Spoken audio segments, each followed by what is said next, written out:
Hello and you're welcome to the Big Tech Show with me, Adrian Weckler, in association with Square. Square helps you look after your business needs from menu management and online ordering to payments. Visit square.com for more. Now, everything is changing in the crypto world. There's new regulation and everyone seems to be delighted. So what's happened? Well, after years of trash-talking crypto as a Ponzi scheme and a waste of money, regulators have now started to embrace it and say that it actually might be valuable and worth regulating. Meanwhile, after years of saying that their digital currencies and assets freedom from centralized interference by politicians and men and women in suits was a core attraction, crypto enthusiasts are now seem to be embracing regulation and cheering their new besuited overlords. So if you have any interest in crypto, what does this mean for you? Which ones will thrive, which ones will suffer, and what does it generally mean for the rest of us? Well, joining me to discuss this today are John Isle, the Irish Independent's Deputy Business Editor, and Laurie Keogh, co-founder of Blockchain Ireland and Adjunct Associate Professor in Trinity College, Dublin. John, just before we get into it, briefly explain what the EU's new Markets in Crypto Assets, MiCA, regulation for crypto is. Well, there's a couple of things happening in the world of regulation as it relates to crypto. As you mentioned there, for years, crypto was kind of the Wild West of finance. It sort of operated outside the normal boundaries that normally regulated markets. The rules that said how you buy and sell stocks or bonds or any other traditional asset. Crypto was, happening in this sort of digital domain without much oversight. But now two sets of regulations are coming through. One is coming from the EU, the one you mentioned, the Markets in Crypto Assets, and then another one from IOSCO, which is an international securities watchdog. It's kind of an umbrella group for the likes of the FCA in the UK, the SEC in the US, and BaFin in Germany. And what they're doing is really kind of tightening the rules around how crypto operates and how it interacts with consumers. So looking at what the EU is doing, first of all, they're saying that anyone who's operating in the crypto world has to obtain a license, right? And once they're licensed, that puts them in this domain where they have to know their customer, they have to adhere to anti-money laundering rules, and they have to know who the buyer and the seller is, kind of who's on either side of the transaction. IOSCO's taking it a step further, and what they're trying to do is coordinate the rules between the 130 countries that belong to that organization and say, what's our common set of rules here? What's the baseline for how we deal with crypto firms, crypto assets, the buying and selling? And so we're going to regulate these markets so that they can't be manipulated, so that they can't hide money, and so that especially client assets remain safe and secure from the operational aspects of these companies. Okay, now can I just ask you on that? You used the word assets and safety, but after years of trash talking crypto, referring to it as a Ponzi scheme, worthless, made up, isn't this a bit of a climb down? An acknowledgement that crypto is actually real and valuable? It's real in the sense that people are trading it as an asset, right? So you sort of can't deny the thingness of crypto anymore. You can't pretend it's not happening. And I think what regulators are beginning to see is that they have to somehow get inside this world, right? You mentioned that regulators have called it a Ponzi scheme. They are still calling it that. Our own central bank governor, Gabriel Makhlouf, said it within the last few weeks, and he made a distinction between what he called unbacked crypto, like Bitcoin, and then sort of asset-backed crypto, which is kind of linked to something underlying it, right, that holds up the value. So they're beginning to make that distinction. Part of it is because in the European Union anyway, the ECB wants to start its own digital currency. So they have to start legitimizing this type of asset. Has anyone, to your knowledge, actually said, sorry, we were wrong. We were wrong all along. This was actually a legitimate endeavor which has created a store of value which is legitimate enough for us to regulate now? I don't think they ever will say that. I think what they'll say is this is operating like a financial asset, so we have to regulate it like one. If you go back to, part of what blew up the economy in 2008 was contracts for difference. Okay, I don't think regulators like contracts for difference. These are these kind of derivatives where you're trading on which direction an asset is going to go rather than the asset itself. Regulators don't like that, but they recognize that financial innovation is going to create derivative contracts like that. So they would rather be regulating them and telling people how to use them and how they can't use them than to say, those are just terrible and we shouldn't have them, because it's always going to happen at the fringes and the margins. So I think the EU is trying to get a grip on this, and the same with IOSCO. And they're recognizing this has gone on for what, a decade or more. We've kind of had this wild west of crypto. And that's not really sustainable, especially after the problems that happened last year in the sector. Okay, Laurie, if I'm trading crypto, or if I have an interest in cryptocurrencies or assets, as many hundreds of thousands of Irish people do, what might be different for me now under these new MiCA rules? I mean, do I need to give more information about myself? To who? Do companies need to give more information? What's your takeaway from it? In short, the change to customers is minimal, and it's minimal based on the fact that if you're using a recognised and reputable exchange, you will have had to already submit your utility bill or a copy of your utility bill and a copy of your passport or driver's licence to go through that process which John was talking about, which is know your customer. And that's the same process we got to go through when we're opening a bank account, and that is all about anti-money laundering. Now, there was a time 10 years ago where you were able to purchase crypto without going through that process. Those days are long, long gone. So, because we hear stories about someone paying somebody else by giving them a USB key with $1 million of cold crypto, you're saying that those days are over? So this is where you get into the world of companies that specialize in tracing scenarios like that. And in scenarios like that, although I could hand you a USB with crypto on it, there's a point at which that crypto is converted to $1 or €1, as the case may be, and it's typically through regulated exchanges, and that's the kind of choke point. And so there's companies like CipherTrace or Chainalysis that basically identify and track every single transaction that takes place of that kind of Bitcoin as it moves from one wallet to another to try and make it difficult for authorities to find. But inevitably, there's always a point at which it reaches an exchange, and then that information needs to be delivered to law enforcement agencies, and that's the choke point. Okay, look, maybe this is me being naive or too simply observing the narrative, but doesn't the idea of regulation and accountability and transparency to centralized, politically appointed men and women in suits who sit in central banks and authorities, doesn't that strike at the core of crypto being sovereign and anonymous and all of these things that made it attractive to so many people in the first place? I think there's a lot of truth in what you said. I think if you look at the Bitcoin maximalists out there, they would agree with what you said there. However, what we're seeing is that there's now 300 million people around the world using cryptocurrency who wouldn't have that same purist Bitcoin style view. And so that's kind of, I guess, where the difference is. They like the fact that it is, once you are KYC, that it is easy to purchase. And then with regulation, what's coming in is, I guess, and we've spoken to this before, regulation brings standards and standards brings adoption. And the crux of the matter around the markets and crypto assets regulation and IOSCO's proposal, it's extremely difficult for businesses to operate if they don't know what the rules of the road are. And especially if you're a traditional financial entity, if you are a big global bank and there's ambiguity about what the regulations are, you simply won't play. You won't operate in that environment. It's too much risk.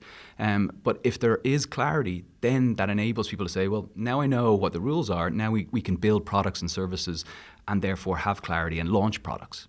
And that's the key piece about this. Okay, launch products within conventional financial systems and instruments. I was looking at remarks that one of the US Securities and Exchange Commission's members, the chairman, in fact, Gary Gensler, made last week, and he was suggesting that a new regulation, both in the US and the EU, would probably have a solidifying effect for the bigger currencies and the bigger blockchains. You mentioned Bitcoin, for example, and he thought that it would be very bad for the smaller coins and the smaller assets because people, the institutional money, if there is any, would go toward Bitcoin.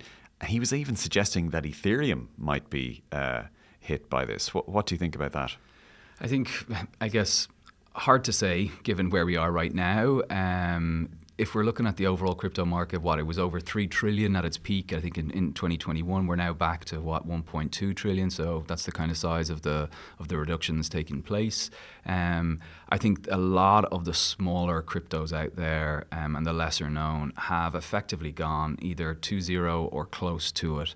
And that is because simply there's no function behind them. There's no appetite. There's no real interest in investors in those areas because they're not doing anything. Ironically, to perversely round up the conversation we've just been having, if the maximalist view of why crypto was a good thing initially was because of lack of regulation and autonomous sovereignty, might that not in turn, in a cyclical way now, spur interest in smaller coins who decide not to opt out of regulatory systems, who try to operate at the fringes, the margins, exactly the way as Bitcoin did 10, 15 years ago? Again, potentially very hard for me to comment on that. And also, I think if there are entities that are operating at the edges, I imagine they will receive notifications or emails or contact through various agencies for the way they're operating. Do you know who you're talking like? You're talking now like the man. You've suddenly become the man. You were the person who was kind of sticking it to the man a few years ago, and now you're the man. I've taken off my mask. Yes. Yeah, John. What effect have high-profile scandals like the FTX collapse, for example, have on this regulatory push? How should we consider the weight of those scandals right now? Well, I think last year was a huge wake-up call. Laurie just mentioned there the decline in value in the market from 3 trillion to 1.2 trillion. Like, that is a huge amount of people's money just evaporating, essentially, right? And that happened for a lot of reasons. Part of it, I think, is because of the unregulated nature of crypto. Part of it is because the dumb money started coming in, which happens in all kinds of markets. You see it in mortgage securities, you see it in the stock market. It's not restricted to crypto. And also, 2022 was when the interest rate environment changed as well, right? So a lot of people were searching for yield, and they tried to find it in crypto. Interest rates went in a different direction, and it's caused problems in the tech world, it's caused problems in commercial real estate, and it caused problems in crypto, right? So the reason people were in crypto stopped being as compelling, and people started taking their money out, et cetera, et cetera. We've seen that happen in other industries too. FTX was obviously the huge explosion in the sector. In November, this was a $26 billion crypto exchange with a hedge fund attached. Part of the problem there was the asset mixing. You had the hedge fund had 10 billion of assets, that came from the exchange, and then it kind of put them in the tokens that were issued from the exchange. So all of these Chinese walls that are supposed to exist between the investment part and the exchange part and the currency part just didn't exist there in FTX. So when it started blowing up, the contagion effect was pretty serious, and a lot of people obviously lost money, and that bankruptcy is still working its way through the courts. So regulators looked at this and said, "Wow, some of these exchanges, some of these firms that are trading in crypto are dealing with quite large amounts of money. They're interconnected, and the last thing we want is a spillover into the so-called real asset economy, right?" So the impetus to get on top of this quickly, instead of just waving it away as a Ponzi scheme, because really, who's going to listen to some bank regulator in a central bank in Frankfurt or Dublin or London? Those aren't the people who break through, right? So, just kind of trying to brand crypto as Ponzi or dangerous was very ineffective. And I think what they had to do was start turning the ratchet on regulations and start using the fact that people have to put their names down when they register a company. And once you do that, then you have a legal lever on them. And they're doing that now. But listening to Laurie talk, the industry has become more sophisticated, and it's not just a bunch of con artists. That's clear. There is the sort of aspect of it, the Sam Bankman-Fried, which was, maybe a bit nebulous, let's use that term, before we have legal clarity on what's going on there. Yeah, he was completely embraced. And I think people were very excited about the innovation they were seeing in the sector and maybe some of the brains behind it, let's say, and certainly in his case. But the exchange aspect of this, and people are beginning to realize, as Laurie said, that to broaden it beyond the 300 million people who are using it now, you need that security, you need common standards, you need switchability, and you need transparency. And you really won't get that without an agreed set of rules, and agreed set of rules will come from regulators. And do you think then that we're almost at the point where it's not just blokes primarily through the Revolut app or who want to take a punt and get rich quick, or maximalists, which is even an even smaller niche, are going to start looking at crypto for investment purposes in Ireland? I still think it'll stay blokey for a while. I mean, if you look at other types of financial innovation, like spread betting was very big, a decade or more ago, and that was mostly a kind of a male undertaking. But then fintech generally, like there is a sort of more, let's say, feminine side to fintech. Companies in the States like Betterment, which is all about sort of security.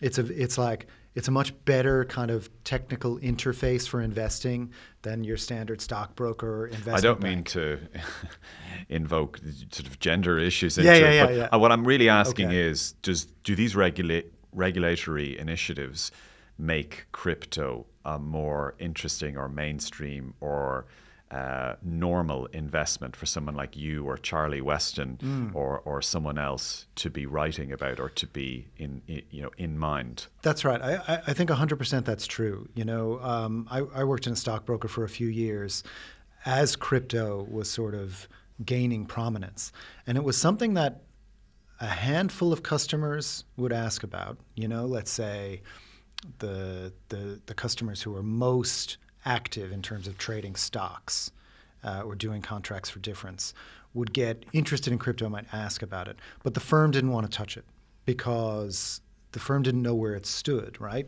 So what an investment bank or a stockbroker has to ask itself is, what is my responsibility to the customer when we're dealing with these assets, right? And if you don't want to deal with that thorny issue, you're just not going to touch it. You just won't make it available. But now with regulators coming in and saying, oh, okay, well, we're going to issue licenses. We have this set of rules around it. And we're going to give you the security now that you can create products and services that you can give to your customers. I think that domesticates crypto quite a lot. Now, to your point about it no longer being that sort of edgy, decentralized thing, I think that's inevitable. But also, if you look at the investment world, there's still unregulated aspects to the investment world. If you're a certain type of customer, usually with enough money, you can gain access to the sort of unregulated private markets where you can really get the sort of juice. You can get your 18% return or whatever. But that's not for most people.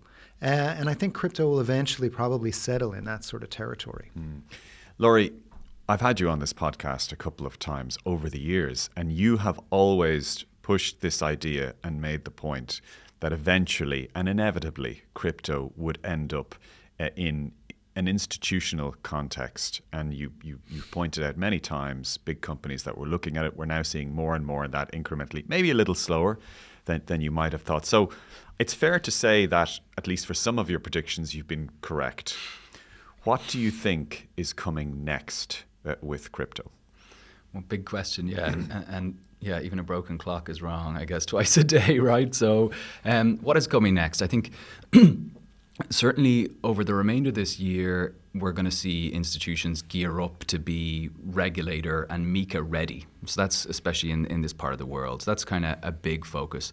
I think another key piece is that we're going to see other jurisdictions bring out their own rules. So the UK is moving swiftly, and that could even be actually, this week or next week when they set out their specific rules. Just on that, what is the value of MiCA in Europe without corresponding regulation in other major economies and blocks? I guess the key thing from a European specific perspective is the ability to passport. So you create a hub, let's say, for your MiCA hub in Ireland, in Dublin, and then enables you to provide those services to the other member states on a seamless basis. So that really is the draw for Europe.